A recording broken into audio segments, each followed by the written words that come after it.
Good morning, good afternoon, good evening बच्चा party.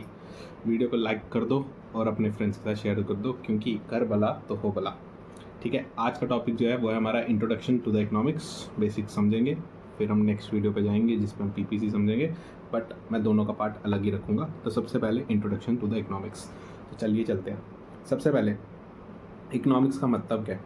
Economics का मतलब मीनिंग कहाँ से आया है? ग्रीक वर्ड से। ग्रीक वर्ड कौन सा था? ओइकोनीमिया। ओइकोस मतलब हाउस होल्ड एंड नीमियन मतलब मैनेजमेंट, यानी ग्रीक वर्ड। अगर कब को तुम्हें कोई एमसीक्यू आ जाता है तो तुम क्या चूज़ करोगे? ग्रीक। लैटिन मत करना, क्योंकि ज़्यादातर वर्ड लैटिन होते हैं तो हमें लगता है लैटिन आएगा। ठीक है, ध्यान रखना। अच्छा, father of economics Adam Smith, उसकी एक बुक थी wealth of Nations 1776 for the MCQ, याद रखना। ओके, इकोनॉमिक्स की डेफिनेशन क्या था? इकोनॉमिक्स की डेफिनेशन बड़ी आसान थी, सिंपल सी। तुम्हें तीन चीज़ों पे फोकस करना था। पहले तो अगर हम बात करें इकोनॉमिक्स है क्या एक्चुअली में, study of human behaviour. House hold management अभी पढ़ा ना ऊपर, तो कुछ नहीं है, हमने ह्यूमन का बिहेवियर समझना है। अब किस चीज़ से रिलेटेड बिहेवियर समझना है? हमें समझना है ends and scarce. Ends and scarce, साथ में मीन्स। एंड्स का मतलब क्या है? एंड्स का मतलब है अनलिमिटेड वांट्स, क्योंकि एंड्स वर्ड ही हुआ ना। एंड का मतलब क्या होता है? खत्म, जहाँ खत्म होता है। हमारी वांट्स क्या है? एंड्स, जिनका कोई अंत ही नहीं है। तो यानी कि अनलिमिटेड वांट्स का मतलब एंड्स हो गया, जहाँ की जैसे यहाँ पे लिखा हुआ हमने एंड्स मतलब अनलिमिटेड वांट्स। स्केयर्स का मतलब क्या होता है? लिमिटेड, कम। उसके बाद मीन्स क्या होता है? मीन्स का मतलब होता है रिसोर्सेज, जो हमारे रिसोर्सेज लाइक मनी कह लो, या कह लो पानी, पेट्रोलियम प्रोडक्ट्स, कोई भी ऐसा चीज़ जिससे हमें कोई बेनिफिट मिलता हो, दैट इज़ रिसोर्स। तो कह सकते हैं इकोनॉमिक्स कुछ नहीं है, इट इज़ अ स्टडी किसके रिलेटेड? एक ह्यूमन बिहेवियर का, कि रिलेशनशिप कैसा होगा, कि वो कैसे बिहेव करेगा जब उसकी जो वांट्स है वो अनलिमिटेड है और जो रिसोर्सेज है वो लिमिटेड है। राइट? तो डेफिनेशन कैसे वर्क करेगी? Economics is the science which studies human behaviour as a relationship between ends unlimited wants, scarce limited, आगे मीन्स क्या है? रिसोर्सेज, यानी कि वांट्स एंड रिसोर्सेज का जो रिलेशनशिप हम ह्यूमन बिहेवियर का स्टडी करते हैं उसको हम क्या कहते हैं? इकोनॉमिक्स। सिंपल, ठीक है। और उन रिसोर्सेज का ऑल्टरनेट यूजेस भी है। ऑल्टरनेट यूजेस बहुत इंपॉर्टेंट चीज़ है, क्योंकि अगर तुम्हारे प्रोडक्ट का कोई ऑल्टरनेट यूज़ ही नहीं है तो इकोनॉमिक्स आएगी ही नहीं। तो मैं एग्जाम्पल के तौर पर बताता हूँ। तुम्हारे पास पड़ा दूध, ठीक है। तुम्हें दूध, तुम दूध से क्या क्या बना सकते हो? जस्ट इमेजिन करो, पनीर बना सकते हो, कर्ड बना सकते हो, आप चीज़ बना सकते हो, रबड़ी, मलाई, बहुत चीज़ें हैं यार, एंड नंबर ऑफ आइटम्स है। तो अगर हम बात करें दूध से ये सब चीज़ें बन सकती है, तभी हम इकोनॉमिक्स लगा पाएंगे, क्योंकि हमें सब बंदे का समझना पड़ेगा कि उसको क्या चाहिए। अब जैसे कि तुम फैमिली में अगर सपोज 4 मेंबर है, तो क्या सबको एक ही चीज़ चाहिए? क्या सबको कर्ड चाहिए? सबको पनीर चाहिए? सबको चीज़ चाहिए? ऐसा तो नहीं हो सकता, सबको अलग अलग चीज़ चाहिए होगी।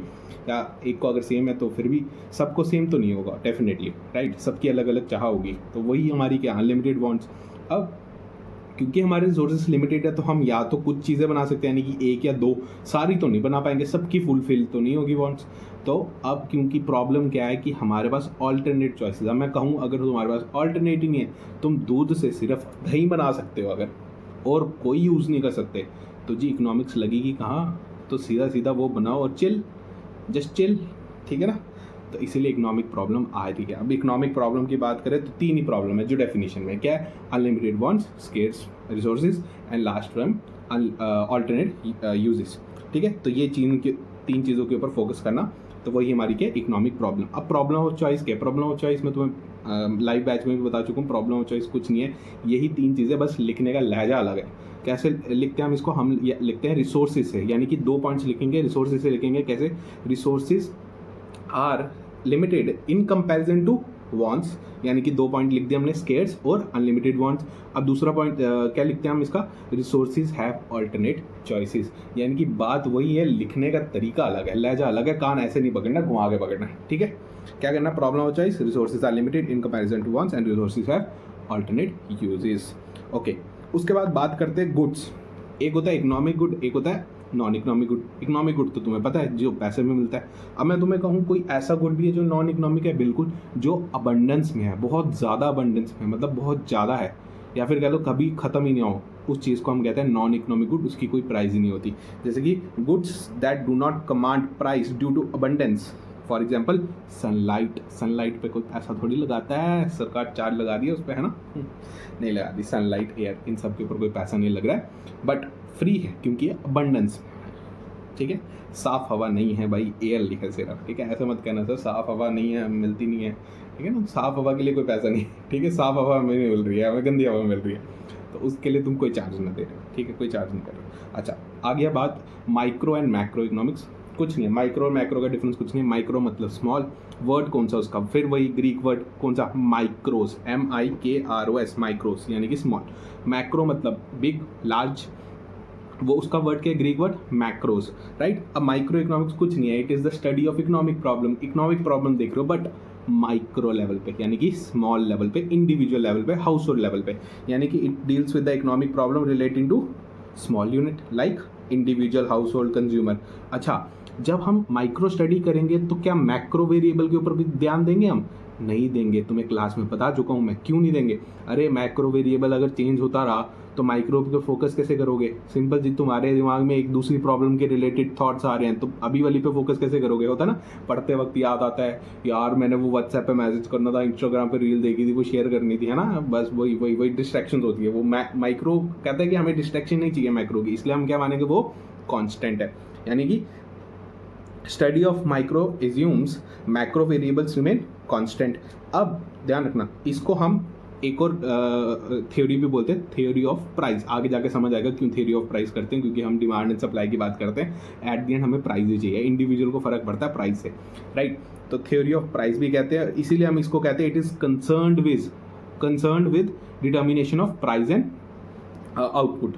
यानी कि एक इंडिविजुअल, मुझे, तुम्हें किससे फ़र्क पड़ता है यार उस प्रोडक्ट का प्राइस कितना है? सिंपल सी चीज़, लेज़ मिल रहा है 20 रुपये का मिल रहा है, अगर वो 40 का मिलेगा हम कहेंगे यार महंगा है यार, ठीक है, हमें फ़र्क नहीं पड़ता कि मैक्रो लेवल पे क्या हो रहा है, हमें छोटे लेवल पे फ़र्क पड़ता है। तुम एज ए इकोनॉमी लेवल पे सोचो क्या उसको फ़र्क पड़ेगा, लेज़ 20 का मिल रहा है 40 का मिल रहा है, अरे नहीं मिल रहा है उसको क्या फ़र्क, बट एक छोटे आदमी को तो फ़र्क पड़ता है ना, तो हम जैसे को फ़र्क पड़ता है, तो that is micro.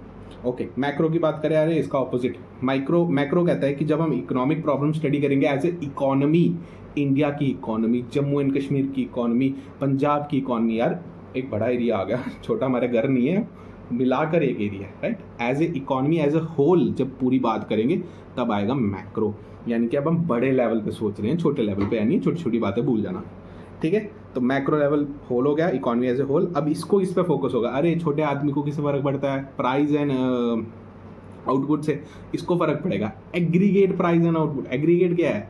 Aggregate actually output होता है, प्राइस जनरल लेवल होता है, जनरल लेवल यानी एवरेज, ठीक है। ऐसे नहीं कह सकते हम एग्रीगेट है, वो एवरेज है। कैसे, मैं तुम्हें एग्जांपल के तौर पर बताता हूँ। एग्रीगेट आउटपुट क्या होता है? एग्रीगेट का मतलब होता है टोटल, ठीक है। तो टोटल आउटपुट, छोटे आदमी को फर्क पड़ता था आउटपुट से, यानी कि एक सिंगल आउटपुट से, मतलब मेरे को कितना आटा चाहिए वो दैट इज आउटपुट। अब इकोनॉमी की बात करेंगे, उधर एक आटे की बोरी थोड़ी लगेगी, ज़्यादा लगेगी, तो हमें टोटल करना पड़ेगा, एग्रीगेट आउटपुट। अब बात करते हैं प्राइस की, तो हमारे लिए तो सिंगल प्राइस है, तो सर जनरल प्राइस लेवल के, जनरल प्राइस लेवल यार आटे का भाव अगर जम्मू में इतना है जितना भी एक्स प्राइस है, तो कहीं और जाओगे तो वहाँ वाई प्राइस होगा, राइट। हर जगह अलग अलग होगा, पूरे देश भर में, इंडिया में देख लो कितने स्टेट्स है, कहाँ पे क्या होगा, इवन स्टेट छोड़ो डिस्ट्रिक्ट में अलग होता है यार। तो तुम सोचो हर जगह अलग अलग है, राइट। तो तब तुम उनको कंसीडर करोगे तो तुम ऐसा तो नहीं कह सकते ना आटे का भाव सिर्फ हम जम्मू का अलग लेंगे, उसका अलग लेंगे, उधमपुर का अलग लेंगे, ऐसा तो नहीं कह सकते, या पंजाब का अलग लेंगे, दिल्ली का अलग लेंगे, पॉसिबल ही नहीं है इकोनॉमी लेवल पे। तो हमें ना उसका एग्रीगेट का कह रहे सब कुछ प्लस करके एवरेज करना पड़ता है, मीन निकालना पड़ता है, एक्चुअली एक जनरल प्राइस लेवल निकालना पड़ता है, उसी चीज़ को हम कंसिडर करते हैं। तो वही चीज़ यहाँ पे कहता है कि हम कंसर्न कर रहे हैं एग्रीगेट आउटपुट यानी टोटल आउटपुट से और जनरल प्राइस लेवल से। अच्छा, अब मैंने बात करी वहाँ पे का थ्योरी ऑफ प्राइस, इसको कहते हैं theory of income and employment, Keynesian's theory, अगले साल आएंगी। चलो, मैक्रो वेरिएबल देखो, माइक्रो में कहते हैं मैक्रो की टेंशन नहीं लो, मैक्रो कहता है माइक्रो की टेंशन नहीं लो, माइक्रो छोटी छोटी बातें उनको मैं ध्यान दिया करो, ठीक है।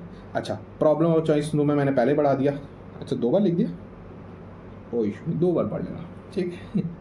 ओके, आगे चलते हैं। Positive and normative economics. Positive economics क्या है? अरे पॉजिटिव एंड नॉर्मेटिव इंपॉर्टेंट है, ध्यान से समझ के जाना।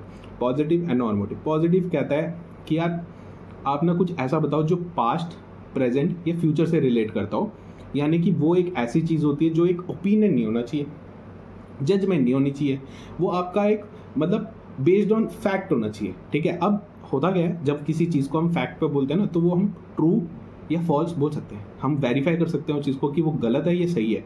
तो उस चीज़ को, उस स्टेटमेंट को जिसको हम वेरीफाई कर पा रहे हैं ना, दैट इज़ पॉजिटिव इकोनॉमिक्स, बहुत important. That is positive economics. अगर मैं कोई चीज़ बोल दूँ कि वो ऐसी होनी चाहिए है या ऐसी होनी चाहिए थी, तो भाई वो सिंपल सी चीज़ है, आप अपना ओपिनियन बता रहे हो। मैं बोलूँ कि यार ये ना जो सब्सिडीज़ देते हैं ना, इसको बंद कर देना चाहिए, तो क्या एक्चुअली में होता है ऐसा? हाँ, चल रही है ना, मेरे कहने से बंद हो जाएगी क्या? तुम्हारे कहने से बंद हो जाएगी? नहीं। तो फिर तुम तो ओपिनियन दे रहे हो, चल तो रही है अभी भी सब्सिडीज़, कहीं पे नहीं भी चल रही है, कहीं पे चल रही है, तो हम ओपिनियन दे रहे हैं, ठीक है? तुम इसको वेरीफाई नहीं कर सकते। अब मैं कहूँ कि यार ये जो क्या बोलते हैं टैक्सेशन सिस्टम है ना हमारा, बड़ा बेकार है, क्या पता अच्छा हो, नोबडी नोज, ठीक है ना? तुम वेरीफाई नहीं कर सकते, मेरा ओपिनियन है। अरे ऐसा नहीं है, गलत नहीं है ना, फैलाना नहीं है रील बना के कि सर ने बोला था टैक्सेशन खराब है, तुम काट पीट के ना कुछ बेअंक बदतर बना देते हो, प्रॉब्लम बन जाएगी। नहीं, ऐसा नहीं करना, ठीक है?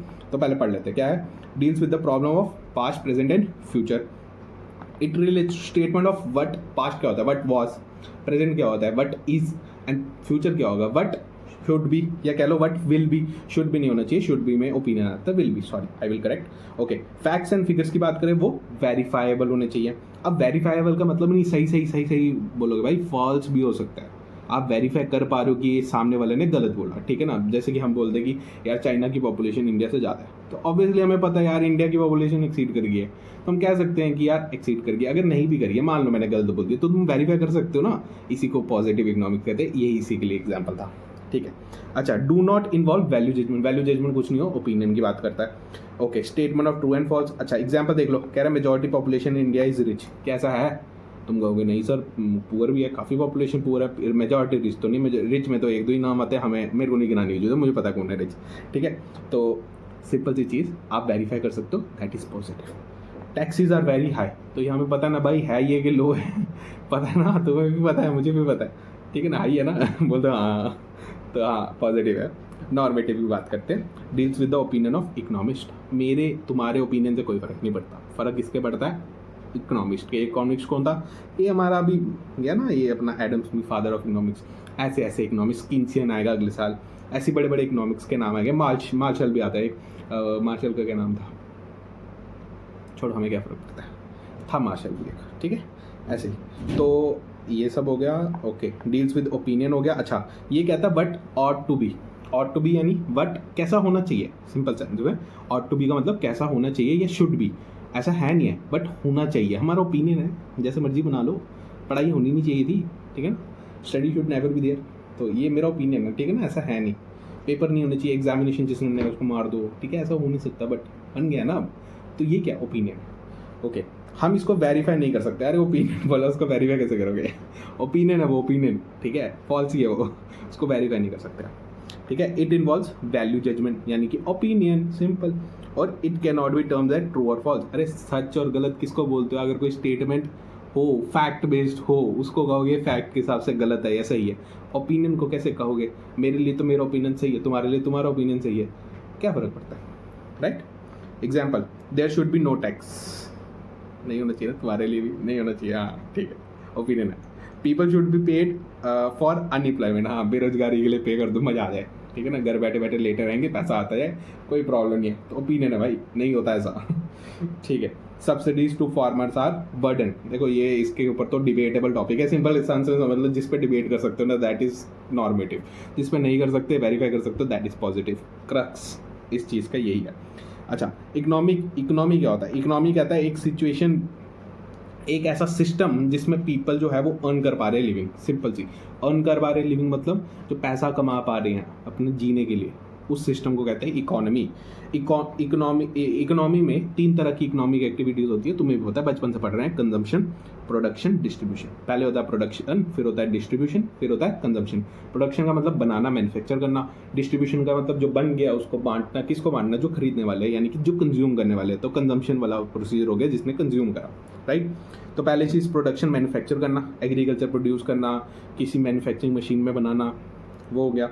डिस्ट्रीब्यूशन हो गया ट्रांसपोर्टेशन के साथ साथ वेयर हाउसिंग भी आता है। ऑब्वियसली जब ट्रांसपोर्टेशन करोगे तो आपको वेयर हाउस की जरूरत पड़ेगी, तुम कहोगे से नहीं ओपन में रख देंगे, तो वो जो ठंडी ठंडी आइटम्स आती है ना हमारी, क्या बोलते हैं, फ्रोजन फूड्स वगैरह, वो नहीं रख सकते तुम, खराब हो जाएगा। प्रिजर्वेटिव की तरह काम करता है फ्रीजिंग, तो हमें फ्रीजर्स भी चाहिए, तो वो वेयर हाउसिंग ही होता है। ओके, कंजम्पशन यानी कि परचेज करके गुड कंज्यूम कर लिया, ठीक है? तो 3 इकोनॉमिक एक्टिविटी कौन? प्रोडक्शन, डिस्ट्रीब्यूशन और कंजम्पशन। टाइप्स ऑफ इकोनॉमीज, एक important topic, type of economies. तीन तरह की इकोनॉमी है, कौन सी?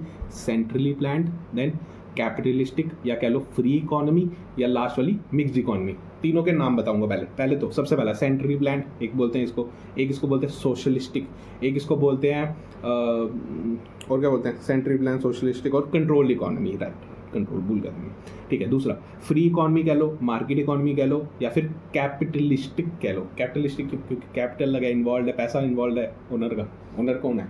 तुम जैसे लोग फर्म वाले, तो उनका पैसा इन्वॉल्व है। मिक्स यानी दोनों, ठीक है। तो अब मैं तुम्हें कहूँ क्रक्स क्या है? सेंट्रली प्लान मतलब गवर्नमेंट, सब कुछ कौन करेगा? गवर्नमेंट, ठीक है।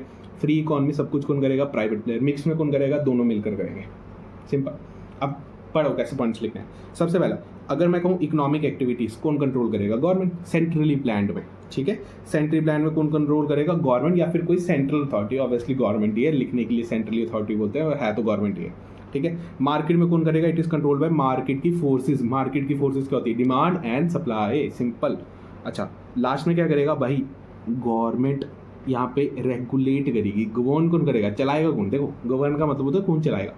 चलाने वाले लोग हम तुम ही है मिक्स में, ठीक है। हमारे में होता है ना, मुकेश अंबानी, अदानी, ऐसे ऐसे बड़े बड़े लोग हमारी मार्केट के अंदर सामान बेचते हैं, ठीक है। हम जैसे लोग उनका सामान बेचते हैं रिटेल पे, स्टोर पे, मगर उनको रेगुलेट कौन करता है? उनकी पकड़ के कौन रखता है ऊपर से कि यार तेरी मुंडी पकड़ के रखूँगा, तू कुछ गलत नहीं करेगा, ठीक है। तो वो कर रहा है गवर्नमेंट।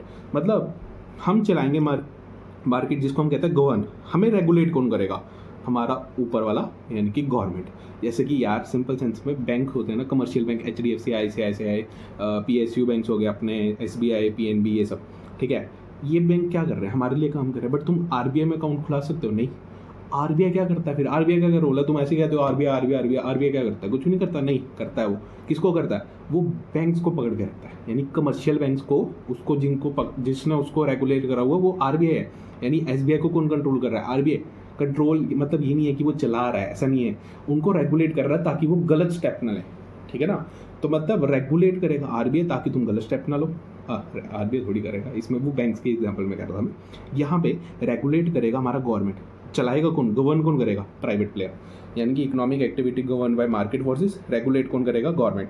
अच्छा, अगले चलते हैं। इसमें हमारा मोटिव क्या होगा? Social welfare. या सोशलिस्टिक में करना क्या चाहोगी? गवर्नमेंट करना क्या चाहती है? पैसा कमाना चाहती है? अरे नहीं, वेलफेयर करना चाहती है, वेलफेयर, समाज का सेवा। अच्छा, मार्केट में क्या करेंगे? Profit maximisation. मिक्स में क्या होगा? दोनों। गवर्नमेंट करेगी वेलफेयर, प्राइवेट करेगा पैसा छापो, profit maximization, right. Motive is profit maximization और सोशल वेलफेयर। ओके, अगला point, consumer is not sovereign. अरे कंज्यूमर सोवरेन का मतलब है भाई, आज मुझे चाहिए ऐसे डैशिंग से मुझे सोने वाली वो मिल जाए, क्या बोलते हैं, वॉच मिल जाए, ठीक है। गवर्नमेंट कहेगी रोटी कपड़ा मकान, बस, उससे ज़्यादा कुछ नहीं मिलेगा। मैं कहूँगा ये ले सकता है तो ले सकता है, दूसरी चीज़ नहीं ले सकता तो नहीं ले सकता। मान लो वो गवर्नमेंट कह दे कि आज के बाद सिर्फ वाइट एंड ब्लू कलर की टी शर्ट्स ही पहनेंगे, ठीक है, और जीन्स के लिए बात नहीं करी अभी उसने, वाइट एंड ब्लू कलर की टी शर्ट, तो भाई वही चलेगी। कंज्यूमर सोवरेन नहीं है वहाँ पे, उसको रेड पहनने के लिए नहीं दिया जाएगा, ब्लैक पहनने के लिए नहीं दिया जाएगा, ब्लैक पहनने के लिए नहीं दिया जाएगा, ठीक है। तो मतलब वाइट एंड ब्लू ही पहनेंगे, दैट इज कंज्यूमर सोवरेन नहीं है। अब कंज्यूमर सोवरेन कब है? अरे जब उसको फ्रीडम दे दिया, तेरे को जो चाहिए तो बोल। जैसे कि रोल्स रॉयस कर रहा है, क्या सर क्या कर रहा है वो? भाई वो ये कर रहा है कि कस्टमाइज बना कर दे रहा है कार। तो this is what, this is sovereignty. Consumer sovereign है वो, ठीक है। कंज्यूमर सोवरेन यानी उसके पास चॉइस नहीं है, कंज्यूमर नॉट सोवरेन यानी कि उसके पास चॉइस नहीं है, और कंज्यूमर सोवरेन उसके पास चॉइस है। प्राइवेट के अंदर काम तभी चलेगा जब आप सामने वाले की सुनो, यानी consumer is the king, business studies में पढ़ा होगा, ठीक है। ओके, इधर अच्छा, मिक्स्ड इकोनॉमी में कंज्यूमर सोवरेन है क्योंकि उधर प्राइवेट प्लेयर बैठा है, ठीक है। नेसेसिटीज़ वाली चीज़ों के अंदर गवर्नमेंट बैठी है, मगर लग्जरी आइटम्स में वो बैठा है, तो वो तुम ये नहीं समझना कि कंज्यूमर सोवरेन नहीं होगा, सेमी को सोवरेन होगा, ऐसा कुछ नहीं होता। सेमी सोवरेन जैसा कि आधा चॉइस है आधी चॉइस नहीं है, ऐसा नहीं है कि स्कूल की ऊपर वाली जो टी शर्ट होती है उसमें चॉइस नहीं देंगे, पैंट्स में चॉइस दे देंगे, ऐसा नहीं होगा। दोनों में चॉइस है, ठीक है। स्कूल में तो वैसे चॉइस दी होती है। एग्जाम्पल थोड़ा सा गलत, ठीक है। Resources are control by government, यानी कि प्रॉपर्टी वगैरह कौन ओन करेगा, कौन कंट्रोल करेगा? गवर्नमेंट। प्राइवेट में कौन करेगा? प्राइवेट, यानी कि मार्केट में, सॉरी फ्री इकोनॉमी में कौन करेगा? फर्म करेगी, यानी कि प्राइवेट प्लेयर। और मिक्स में कौन करेगा? दोनों के पास होगी कुछ कुछ रेशियोज में। अच्छा, गवर्नमेंट डिसाइड करेगी सारे प्राइजेस सेंट्रली प्लान में, यानी कि गुड्स कितने का बिकेगा गवर्नमेंट डिसाइड करेगी। फ्री में कौन करेगा तुम बताओ? मार्केट, डिमांड एंड सप्लाई, अच्छा कैसे करेगी डिमांड एंड सप्लाई मुझे बताओ जरा। एक आइलैंड पे बैठे हो, उधर 100 लोग खड़े हैं, ठीक है, और सैंडविच है उधर हमारे पास खाने के लिए, मान लो सैंडविच ही है सिर्फ, ठीक है, उस रेस्टोरेंट के पास 20 सैंडविच है। मुझे बताओ प्राइस कम होगा कि ज़्यादा? बताओ बताओ, समझदार हो बड़े, पैसा कमाने बैठे हो, ज़्यादा होगा। अब जब बोलियाँ लगी, ऑक्शन लगेगा, ठीक है, तो रेट कैसे बढ़ेगा? ऐसे ऐसे ऊपर जाएगा। तो उसका मतलब क्या? प्राइस तुम डिसाइड कर रहे हो, ठीक है, मार्केट डिसाइड करती है। अच्छा बात करेंगे मिक्स्ड इकॉनमी में, तो उधर कौन डिसाइड करेगा? अरे फर्म ही डिसाइड करेगी, मार्केट की फोर्सेज डिसाइड करेगी प्राइस क्या होगा। अब इन केस प्राइस बड़ा अनफेयर सा हुआ, उससे जस्टिस नहीं हो रहा, पुअर को मिल ही नहीं रहा, अनाज के ऊपर तुम बोलियां लगा रहे हो, रेट ऊपर ज़्यादा ज़्यादा है, तो क्या पुअर अफोर्ड कर पाएगा? नहीं। तब सरकार घुसेगी बीच में, वो कहेगी इससे ऊपर रेट नहीं जाना चाहिए। तो मतलब प्राइस कौन गवर्न कर रहा है, कौन चला रहा है प्राइस, कौन या डिटरमाइन करेगा? प्राइवेट प्लेयर, बट मार्केट की फोर्सेज जिसको मैं कह रहा हूँ, ठीक है, समझ जाना, जहाँ मैं प्राइवेट फर्म बोल रहा हूँ, मार्केट की फोर्सेज डिटरमाइन करेगी। बट नेसेसिटी गुड्स में, नेसेसरी गुड्स में, जिसको हम कहते हैं रोटी कपड़ा मकान, अब तो डेफिनेशन बढ़ गई है, हेल्थ एजुकेशन वगैरह भी डल गया उसमें, तो उस चीज़ को कौन कंट्रोल कर रहा है? मतलब कंट्रोल नहीं, उसके प्राइसेस कौन कहेगा, कौन डिसाइड करेगा? गवर्नमेंट, ठीक है, तो उस चीज़ पर ध्यान रखना। यानी कि मार्केट डिसाइड करेगा प्राइसेस, बट गवर्नमेंट रेगुलेट करेगा प्राइसेस फॉर एसेंशियल गुड्स, जिसको नेसेसिटी गुड्स भी कहते हैं, ठीक है। अच्छा ऑल्सो गवर्नमेंट तुम्हें ऑलरेडी बता दिया, सोशलिस्टिक और अपना सेंट्रली प्लान्ड या फिर कंट्रोल इकोनॉमी, और इसको free economy and capitalistic. Okay, तो आज की वीडियो यहाँ पे क्लोज होती है। लाइक करके अटेंडेंस लगाना मत भूलना, और बेल आइकन दबा दो यार, ठीक है, बेल आइकन दबा दो। नोट्स, हाँ यार, लास्ट वीडियो में तुम पूछे थे नोट्स कहाँ आएंगे। नोट्स का यार तुम पता क्या करो, मैसेज करो यार इस नंबर पर, ठीक है, मेरे को इस मैसेज को, ये 0 ठीक है, मेरे को इस नंबर पे मैसेज करो और व्हाट्सएप पे कि तुम्हें किस चैप्टर के नोट्स चाहिए, I will share it. Done, okay, bye bye, Tata.